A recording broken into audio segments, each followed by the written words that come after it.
Hello and welcome to the Feeling Good podcast. I am your host, Fabrice Nye, and joining me here in the Murrieta studios is Dr. David Burns. Hi, David. Hi, Fabrice. Dr. David Burns has been a pioneer in the development of cognitive therapy, and he is the creator of the new team therapy. He is the author of Feeling Good, which has sold over 5 million copies in the United States and has been translated into over 20 languages.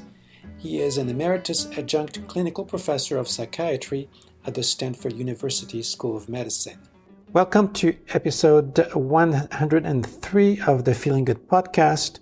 Today we're doing another Ask David, and we have a smattering of questions here of various sorts from our listeners. Before we get into the questions, we can give a little preview of coming attractions. We were talking earlier, you and I, about what we could talk about in future episodes. Some of those topics have been requested by listeners. Somebody wanted us to do a podcast on loneliness. That could be quite interesting. I have a whole book on it called Intimate Connections. Yeah. And we'll have a great show on loneliness from multiple perspectives. Mm-hmm. We're also going to do something on shame attacking. You did recently an outing with the Tuesday group where people were doing shame attacking exercises in the public mall, and you tried to do some recording there. The sound was iffy. We may be able to get some clips from this experience, but what we were talking about doing was to invite our good friend Jacob Towery, who is like the master of shame attacking.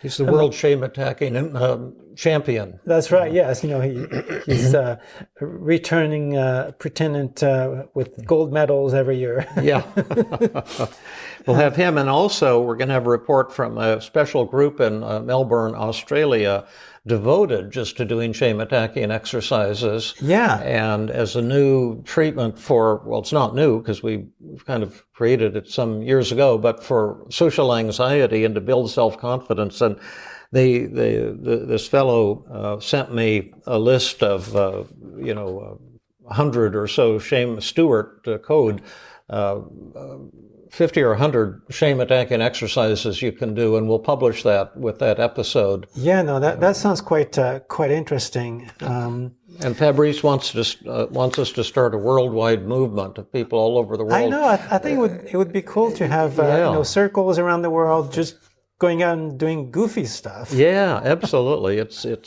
we do it every Sunday on the hikes, and it's really fun and it's very helpful.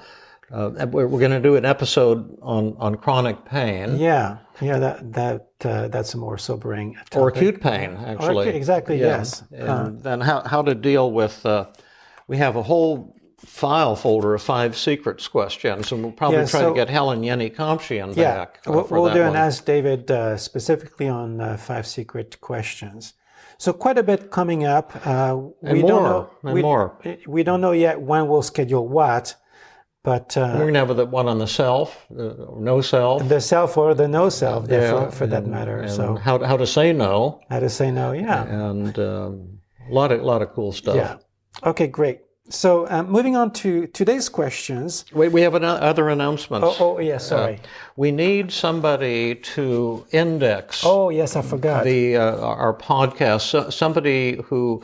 And you should contact Fabrice if you'd be willing to do that. Fabrice has created a spreadsheet. We'd like someone to go through the podcast beginning with number 1 and put keywords on the topic so that we can have a cross-reference system. Right. I have a spreadsheet with specific fields in there. And we need somebody who's both detail-oriented, has a fairly good command of using a spreadsheet and going through websites, and somebody who's also willing to listen to the podcast episodes, or has listened to all the podcast episodes, but they may need to kind of go over them and read the show notes to find out what different topics have been talked about. So if you're interested and you'd like to help us out, we'd love to hear from you. So you can contact me directly. You can use my email address, which is fabrice@life.net, life.net. Thank you for that. Also, I have upcoming workshops. I'll be real quick on this. October 4 and 5, 2018 in Pasadena, a 2-day workshop on rapid recovery from trauma. I'm repeating the same one November 1 and 2 in Woodland Hills, California, again, 2018. And the second one will be live on the web as well as in person. So if you can't travel to California to attend in person, you can attend from home. Finally, a week or so ago, we did a podcast on the REBT Advocate. That's a YouTube weekly video show by Tommy Bateman and Dr. Michael Edelstein. Yeah. It might be Edelstein. I'm not sure what the correct pronunciation is. At any rate, they have a neat weekly show. I've always been a huge fan of Dr. Albert Ellis, and these are a couple of his disciples, you might say, people who are strong advocates of the fabulous work of Dr. Albert Ellis, who's no longer alive, but he was one of the forerunners. He's like the grandfather of cognitive therapy. Yeah. And was a tremendous, fantastic character, an individual.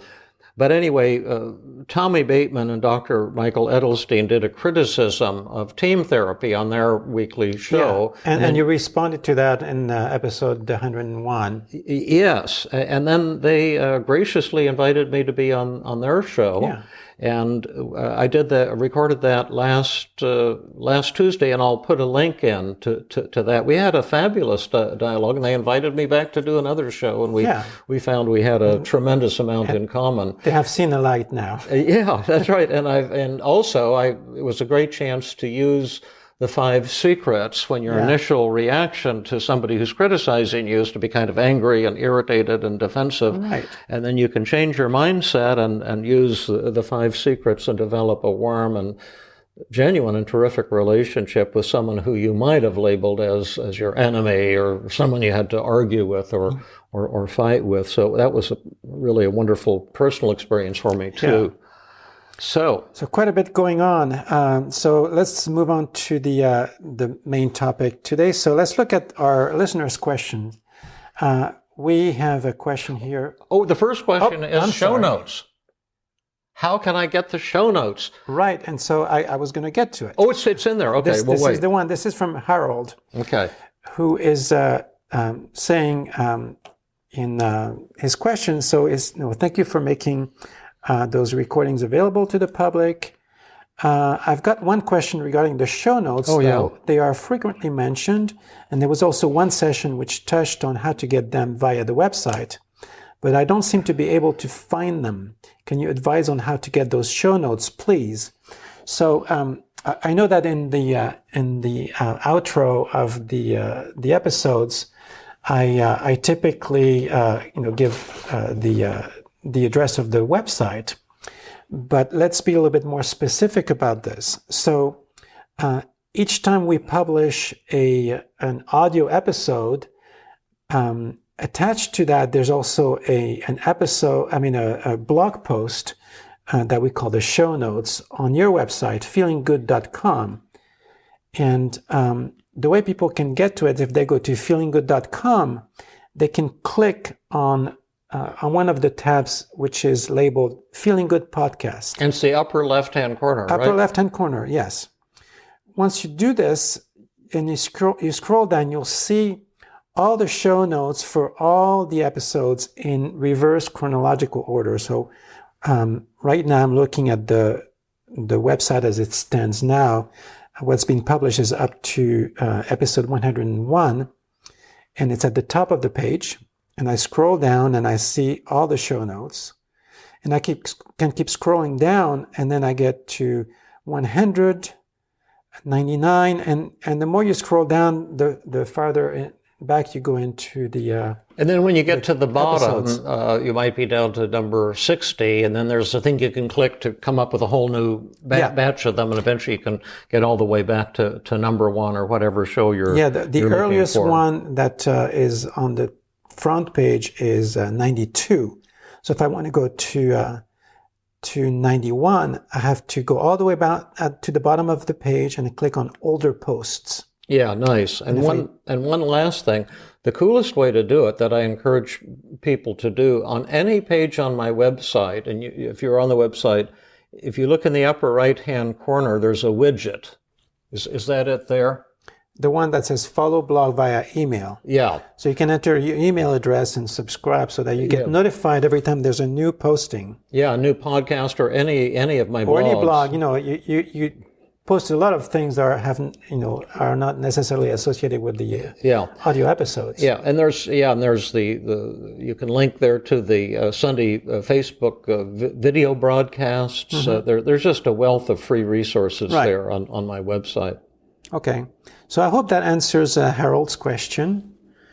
If not, maybe somebody is willing to write up a complete description of how to get to the show notes. The problem is, how do you get to the description? Yeah, you'd have to put them in the show notes, but it's real easy. Chicken and egg problem. It's really easy. Here's our next question, which is from Kristin.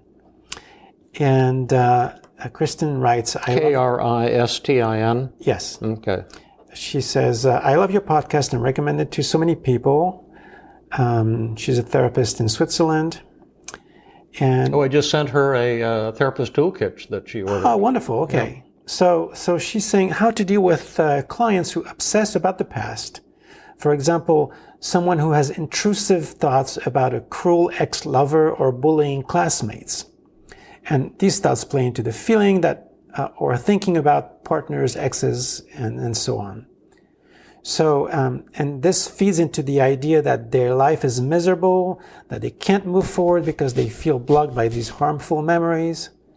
And she says, I have a similar question about a woman I work with who has obsessive jealousy about her partner's past. She will get triggered by the name of an ex-girlfriend, and it will set off 3 days of obsessive thinking about her. She was thinner, prettier, better, etc. So I would so appreciate being able to hear your approach to these scenarios. Great. Well, there's a temptation of therapists to try to throw techniques at problems or symptoms. Right. And that's one of the things I never do in team therapy. That's one of the fundamental errors that therapists make. When I would work with someone like this, and there are a plethora of techniques to help individuals like this, but I go through TEAM. And so I would test them at the beginning and end of each session, and then I would empathize and just do listening until the person is giving me an A on empathy. I would say, how am I doing? Do you feel understood? Do you feel that I get how you're feeling? Do you feel accepted by me? How would you grade me?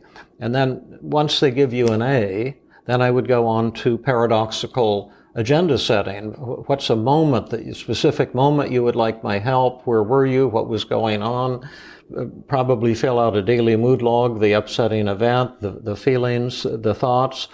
And then I would melt away the patient's resistance, the outcome resistance and the process resistance. Yeah. And I can't say what that is until I would know what's on that daily mood log. And, it's, you can have some inklings, but you can never know what's stopping a patient from moving forward. Yeah. Right. And then I would, once the resistance has been eliminated with positive reframing, magic dial, magic button, acid test, whatever paradoxical agenda setting techniques you're going to use, then I would ask the patient, now, which of these thoughts would you like to work on first? And it might be, I'm not pretty enough, or it's unfair, or could be an angry thought. It could be anything, and put it in a recovery circle. And then I would pick out 10 to 15 to 20 or 30 techniques from my list of 50 techniques that could help the patient crush that negative thoughts. And those might be exposure techniques, could be hidden emotion technique, could be cognitive techniques, interpersonal techniques like 5 secrets. They're motivational techniques. There are many tools that we could use, and you never know what's going to do it for any particular person. Yeah. So, this is an answer you could have given to many different questions about generic symptoms. Yeah, exactly. Exactly. All right. I would say the theme of team therapy is to rapid recovery. Really quickly get the patient totally recovered quickly, and you do that by moving slowly. Going through TEAM. You don't start pushing things because that just fires up resistance. Exactly. Here is a question from Valentina, and she's saying, she's thanking you for the great and helpful material you provide. She came across your book. And she saying, I'm writing to you to ask a question about the possibility that cognitive distortions in depression leverages on could be, well, that's hard to see what she means here. Leverages on could be, let's say, transmitted by incorrect familiar behaviors and patterns. So the short of it is, she's asking whether it's possible that depression as an illness can be "quote unquote" transmitted through the family. Well, that's such a cool question, and I get it quite a lot. And it's not only depression, but some people say, where do these cognitive distortions come from? Like all or nothing thinking, and emotional reasoning, and self-blame, and other blame, and fortune telling, as well as self-defeating beliefs like perfectionism. I have to be perfect, and I have to be loved to be worthwhile. I have to achieve to be worthwhile. Where does this stuff come from? And there's 2 possibilities, and they're both very powerful. First, let's look at environment when you're growing up. I grew up in a Lutheran family. My father was a minister, so as a little boy, I believed a lot of Lutheran things. Mm-hmm. And that was taught to me, that Jesus floated up through the sky after he was crucified, and he floated up to heaven, and various other things. Mm-hmm. And then Mormon... Like it was in the water, Yeah, like he walked on the water, right. No, but those notions were in the water. Oh, they were in the air. It was just the same as learning English. Yeah. You believe things. That's how you learn as a baby, as an infant, as a toddler, as a child, as a kid. Now, a Mormon child learns Mormon things and believes Mormon beliefs, and a Buddhist child probably learns Buddhist things, and so forth. A white supremacist child learns white supremacist things and believes certain things with all his or her heart. And so we have to say that these experiences can make a huge impact on how we think and feel. We have this little kitty we adopted as a favor to a neighbor, Miss Misty, who was abandoned at 3.5 weeks in a storm, found on the edge of the road. Her mother had probably just been killed by an animal. Yeah. And she's very sweet, but she's very fearful, very startle prone, more than an average cat. Yeah. Because she had that undoubted traumatic experience when she was 3.5 weeks old. Now, the other thing is that genetic factors are overwhelmingly powerful as well. Yeah. And you see, all cats seem to love to torture mice. And they don't have to be taught that. Our little Miss Misty, she's picked it up, and that's what she wants, to go out in the backyard and find little critters and chase them and kill them. And even things like shyness, there is a gene that in pointer dogs that can be selectively bred I think we've talked about this on a podcast. Yeah, no, we have. And you look at identical twin studies raised apart, and they have incredibly similar characteristics. Right, that's right. And the dogs with the gene, the moment they're born, they're afraid of humans. The dogs without the gene, the moment they're born, they say human, they run over, they're all excited and happy. So there's overwhelming genetic impact on how we think and feel, our beliefs, and there's overwhelming environmental influences. And now the question is, which is the answer? And Fabrice will now reveal the truth. Well, the answer is yes. Exactly. It is passed on, through the family. Not only, but in part. So, and she was asking specifically about depression. Yeah. Now, as we've said repeatedly, you don't treat depression. You treat specific instances where you feel depressed. Right. And you feel depressed because you have a particular story and narrative running inside your mind. Yeah. So that story, that narrative, is probably something you've acquired through the story and narratives of people in your family. But my point is not necessarily, because it could be 100% genetic. It could be 100%. We could be born just like those pointer dogs. And where did you get your genes from? But it's genetic, not learning. Right. And so my answer to her is we don't yet know the answer. I went to, I think I mentioned on a podcast not too long ago, one of the world's top geneticists gave a lecture on the genetics of depression. Yeah. He said the first thing you need to know is if you take all of the studies of the genetics of depression in the world literature, throw them all away because there's not one valid study yet.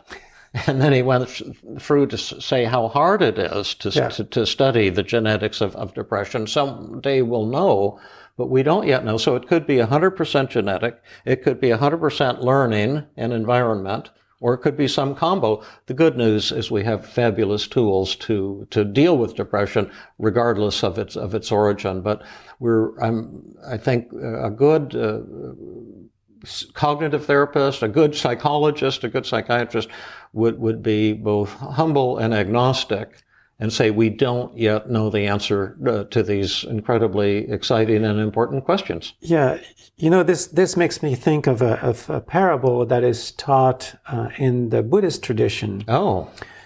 This is the story of a man who is shot by an arrow. Oh, wow. And he's rushed to a doctor, to take the arrow out and heal the wound. But before the doctor does this, the man says, "Oh, no, I need to know who shot the arrow and what kind of horse he was riding and what kind of wood is the arrow made out of." Yeah, exactly. And this is totally useless. Yeah. What's useful is how to get the arrow out. Exactly. Great parable. You always have good parables on your emails, too. Oh, yeah, yes. All right, next question. This is from Alicia. And Alicia. Alicia. Okay. And she's asking about applying the team CBT model to cyclothymic disorder. For those of our listeners who are not familiar with this is a type of disorder where you alternate rather quickly between moments of deep depression and moments where you're quite euphoric, but not totally manic. Not totally manic. The periodicity is shorter than regular depressive or manic episodes. It's more like several days. So she writes, "I have a brilliant 17-year-old male client who I believe has cyclothymic disorder. His depressive episodes are brief, lasting a few days to a week, but severe to the point where he not only has his list of how to kill himself, but finds himself listing the reasons why doing so would be a favor to the world." Thinking back to the episode from last week. That said, at this moment, he's in a good place. How do I apply a team to this? Do I ask him to go back to a depressive episode and remember what he was thinking then? The episodes don't appear to be event-based, so I don't have one event to take apart with the mood log. I can't simply wait and hope he falls into a depressive episode so I can work on it at the time. I can work on some distress tolerance skills with him, but I believe firmly that his thoughts are key to so much of this, and he's an extremely smart person who would, I believe, really quote-unquote get this approach. Do I just start looking at his cognitive distortions in general and teach him how to recognize them? I'm at a loss here. I've not had a client with cyclothymic disorder before. This is a different beast than the unrelenting nature of major depression. And then did we have a response by my colleague Jill Levitt? Well, as a matter of fact, yes. So let's hear what Jill said. I can add to it as well. Let's hear Jill's wisdom. Yep. Jill says, this is a great question. My own initial reaction to it is that I would probably do two things. One is that I would go back to a recent depressive episode and complete a daily mood log related to the thoughts and feelings that come up when the person is most depressed. Second is that I would approach it like relapse prevention. If the person is doing better and then suddenly feels depressed, I would try to elicit the relapse thoughts like, this means I'm back to square one. I'll never get better again. Therapy isn't working. In other words, elicit the relapse thoughts ahead of time when he's in a good mood, and then have him challenge him with those, with externalization of voices, and make him argue back to them, and do that on the cell phone so he can listen to that when he relapses. Exactly. Jill also says, I also think this sounds a lot like bipolar disorder, and so I wonder if this patient is on meds. Which is a good point. Cyclothymic is close cousin to bipolar, and medication is indicated in cases like this. If the sudden dips in mood are not event-based and are that deep, perhaps it is a misdiagnosis, and medication is needed for mood stabilization. So I think that's a really good point. She also writes, obviously, also suicide needs to be taken off the table, and we've done a whole episode on this. Yeah. And lastly, if we do describe this question, we need to first make a disclaimer that we are not doing supervision. Right. We are taking questions about general issues that might come up in therapy and using them to illustrate a teaching point. This disclaimer is very important for any show in which we discuss clinical questions. Maybe I should put this in the outro for our episodes. You probably have other great ideas too. If we do take a question like this, perhaps it would be good to have these points in our mind. Those are great thoughts, and Jill is always wonderful. And so what other ideas can you add to what she said? Just a couple other things. I think she got all the important points there. But he could be reading my book, Feeling Good, the New Mood Therapy, to learn how the cognitive therapy works, or the Feeling Good Handbook. And he should also be doing daily psychotherapy homework, so he can really learn to use the daily mood log and how to challenge his negative thoughts. I've treated, and we won't do a podcast on this because we've done it already, but I've treated many bipolar patients who did need medication, people with full-blown manic depressive illness. Mm-hmm. And I always kept them on a real low dose of lithium so they wouldn't have side effects, because it does have some toxic effects. But when they started to get manic, I would often add Thorazine or Mellaril, a very sedative drug, and raise the dose of lithium to cool them off so they didn't need to go into the hospital, and that was very effective. But above and beyond those techniques to manage the mania, I used cognitive therapy. We didn't yet have team therapy with all of these patients, and it added a great deal. The outcome is way better when psychotherapy was being combined if they needed medication. That when I treated patients during my residency with medication alone, the results were very poor. Yeah. And we may mention that there are some newer mood stabilizers now, beyond lithium, like Lamictal and so on. Yeah. That, psychiatrists are want there's a to big range of them now. Yeah. And since you mentioned the Feeling Good book, this dovetails directly into the next question, which is about bibliotherapy. Oh, okay. This is from Kathy with a K. Mm-hmm. And she says, I know that I read this request/suggestion from one of your fans. I wish to endorse it. It would be very beneficial for many people to have a podcast on bibliotherapy. I'm going this route, and I'm sure you could explain the best way to be successful using your material. I appreciate if you would consider this.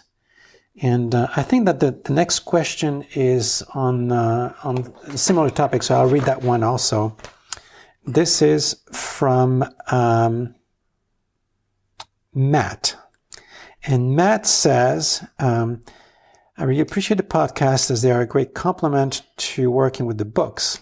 Specifically, they add depths to some of the topics covered in the books so that I can understand how to implement some of the techniques better.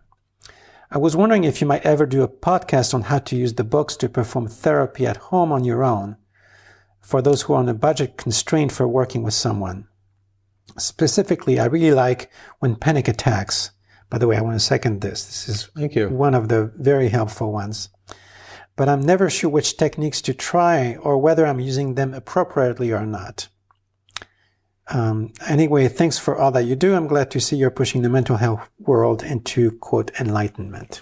Well, thank you for that. And I'm also pretty well into my next book, which I'm excited about. Maybe talk about that in a future podcast. But Feeling Great is going to have all these new innovations that have come out since the 40 years since, believe it or not, since I wrote Feeling Good. But I think that the important thing about, if you're using one of my books like Feeling Good, the Feeling Good Handbook, When Panic Attacks, or Feeling Good Together, they all have written exercises to do while you're reading. And I think that's the key to success, to do those written exercises. And it's so easy in writing. Yeah, in writing. Yeah. And it's so easy to skip over them. Yeah. And just read, and hopefully you'll be entertained, and maybe you'll have some tears and learn a lot of exciting methods and ideas and techniques. But if you really want to use those techniques in your own life, I think it'll be a world of difference, far more effective if you do those written exercises. And the new book, I might even have an app to accompany the new book, and it's really focused on having the reader really walk through how to use these techniques in a step-by-step way with crystal clear explanations and errors that people are likely to make and how to avoid them. And I have high hopes for it. You never know until the book comes out how it's received, but I think you can do a lot on your own. Yeah. Well, I'm eager to see what the finished product is like and how it's being received. One thing that stumps people who are not working with a therapist is the agenda setting part.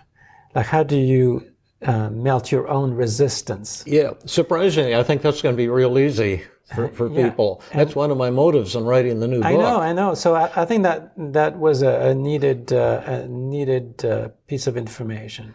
Yeah. Have we talked about the research on Feeling Good, or a brief overview, like for a minute or so? Yeah, about people being given the books when they could not be admitted right away. Yeah, and they just handed Feeling Good to people seeking treatment for major depressive episodes, and said, you can't see your psychiatrist for 4 weeks, but read this book. And then they kept testing them, and what they found was that 2/3 of them improved dramatically and no longer needed treatment. So there is evidence that just reading a book and doing the exercises can, I don't know, in those days it was faster than what I saw in my clinical work. Yeah. And I was thinking my book is probably a better therapist than I am, because it's very nice and kindly. You know what I mean? That's right. The voice is carefully carefully created. Yeah, which you can't always, And do as a human. 'Cause you have your own moods, Yeah.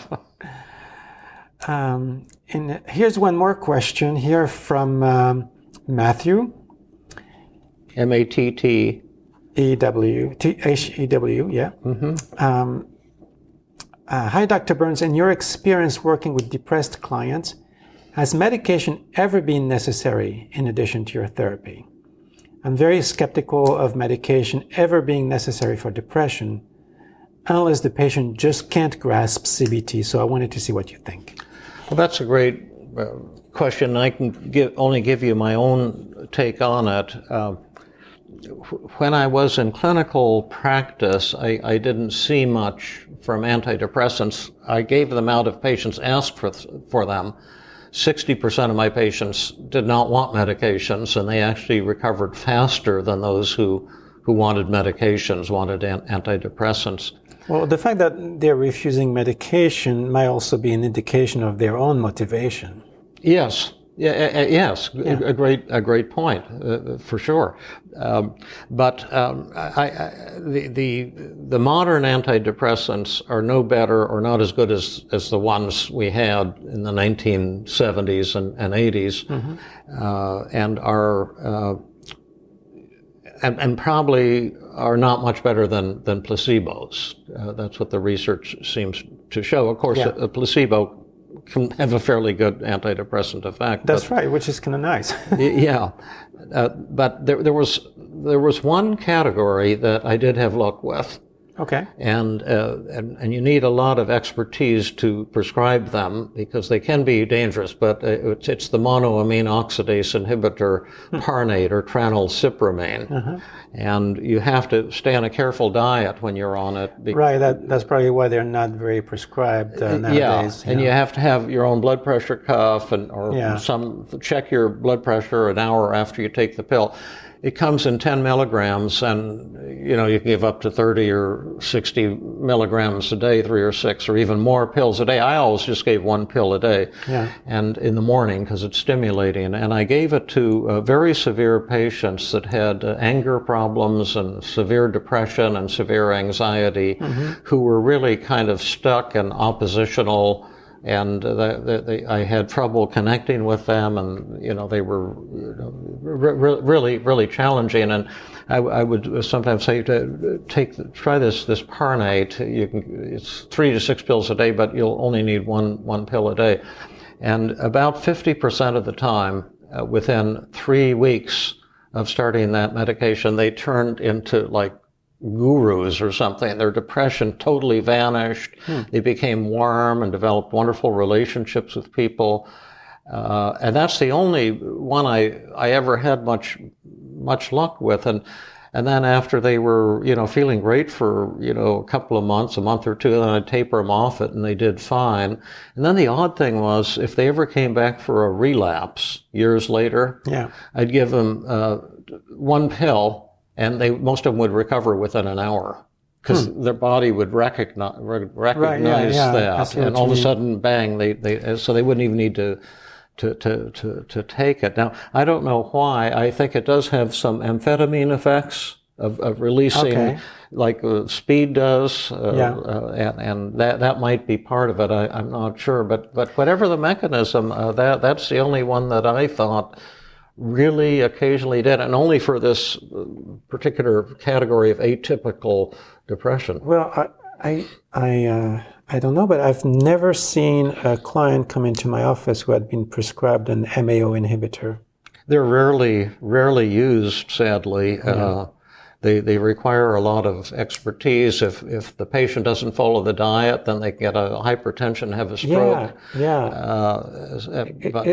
Isn't it the kind where you can't eat grapefruit with it? Or, you can eat grapefruit. Oh, you can. Yeah, there's some other foods you can't. Tyramine is the thing. Yeah. And there's certain other drugs you can't take with it too. But it's like cheese and pizza cheese, and right. There's a whole list of things. I had cards that I would give them to keep in their wallet, listing all the forbidden foods, and I would have to trust the patient.